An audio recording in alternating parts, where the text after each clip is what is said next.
Hi పిల్లలు, welcome to Sai kids ఛానల్ని like చేయండి, షేర్ చేయండి. ఇలాంటి ఎన్నో మంచి నీతి కథలు చెప్పుకుందాం. ఇంకా కథలోకి వెళ్దామా? అనగనగా ఒక ఊరు. ఆ ఊరి చివరన ఒక అందమైన ఇల్లు ఉంది.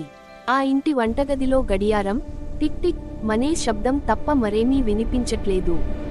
అంతా నిశ్శబ్దంగా, ప్రశాంతంగా ఉంది. కాని ఆ ప్రశాంతతను అద్భుతంగా మార్చడానికి ఒక చిన్న సందులోంచి ఒక లిటిల్ ఆర్మీ మెల్లగా అడుగులు వేస్తూ బయటకు వచ్చింది. వాళ్లే మన లిటిల్ వర్కర్స్. వాళ్ల చేతుల్లో చిన్న చిన్న సుత్తులు, కత్తులు, గరిటెలు ఉన్నాయి. అందరికంటే ముందు నిలబడ్డ లీడర్ తన చేతిలోని మైక్ పట్టుకుని చుట్టూ చూసి ఎంతో గంభీరంగా ఇలా అన్నాడు. మిత్రులారా, ఈరోజు ఒక విశేషమైన రోజు. మన చేతుల మీదుగా ఈ ఇంట్లో 6 రుచుల సమ్మేళనాన్ని సృష్టించి అందరికీ తీపి జ్ఞాపకాన్ని అందించాలి. సమయం చాలా తక్కువగా ఉంది. మన కార్యాన్ని మొదలు పెడదాం. అటాక్! అంతే, పని మొదలైపోయింది.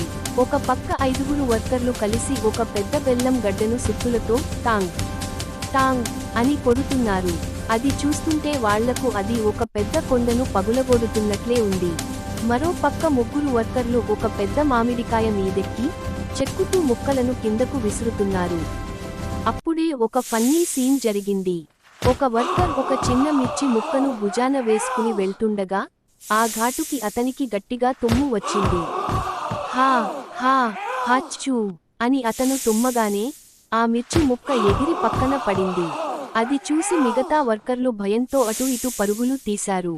ఇంకోవైపు 2 వర్కర్లు చింతపండు గుజ్జులో దిగి ఉత్సాహంగా డాన్స్ చేస్తూ రసం తీస్తుంటే ఒక సాహసవంతుడైన వర్కర్ నిచ్చెన ఎక్కి మరీ ఒక వేపపువ్వు రేకును కోసుకొచ్చాడు.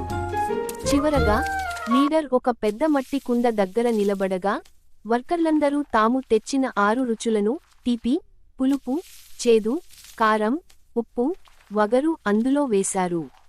లీడర్ ఒక పెద్ద గరిటెతో తిప్పుతుంటే ఆ కుండలో ఒక పెద్ద సుడిగుండంలా అన్ని రుచులు కలిసిపోయి గుమగుమలాడే ఉగాది పచ్చడి తయారైంది. పని పూర్తయ్యాక వర్కర్లందరూ అలసిపోయి ఆ కుండ చుట్టూ కూర్చున్నారు. అప్పుడు లీడర్ ఒక చిన్న పెట్టె మీద ఎక్కి ఇలా అన్నాడు. మిత్రులారా, మనం బెల్లం కొట్టినప్పుడు చేతులు నొప్పులు పుట్టాయి. వేపపువ్వు కోసం ఎత్తుకు వెళ్ళినప్పుడు భయం వేసింది. కాని ఆ కష్టం, ఆ భయం లేకపోతే ఈ రుచికరమైన పచ్చడి సిద్ధమయ్యేది కాదు కదా. మన జీవితం కూడా అంతే. కిటికీలోంచి సూర్యోదయం కనిపిస్తుండగా చల్లని ఉదయపు గాలిని ఆస్వాదిస్తూ ఆ లిటిల్ ఆర్మీ తమ విజయాన్ని సెలబ్రేట్ చేసుకుంది. ఈ కథలోని నీతి: ఉగాది పచ్చడిలోని 6 రుచులు మన జీవితంలోని వివిధ అనుభవాలకు ప్రతీకలు. తీపి, సుఖం, చేదు, కష్టం, కారం, కోపం, ఉప్పు, క్రమశిక్షణ, పులుపు, నేర్పు, వగరు, ఆశ్చర్యం. ఇవన్నీ సమపాళ్లలో ఉన్నప్పుడే జీవితం రుచిగా, అర్థవంతంగా ఉంటుంది. ఇంతటితో ఈ కథ అయిపోయింది. లాస్ట్ వరకు చూసినందుకు కృతజ్ఞతలు. మళ్ళీ సరికొత్త కథతో కలుసుకుందాం. బాయ్ బాయ్ పిల్లలు. Like, share and subscribe. Bell icon click చేయండి.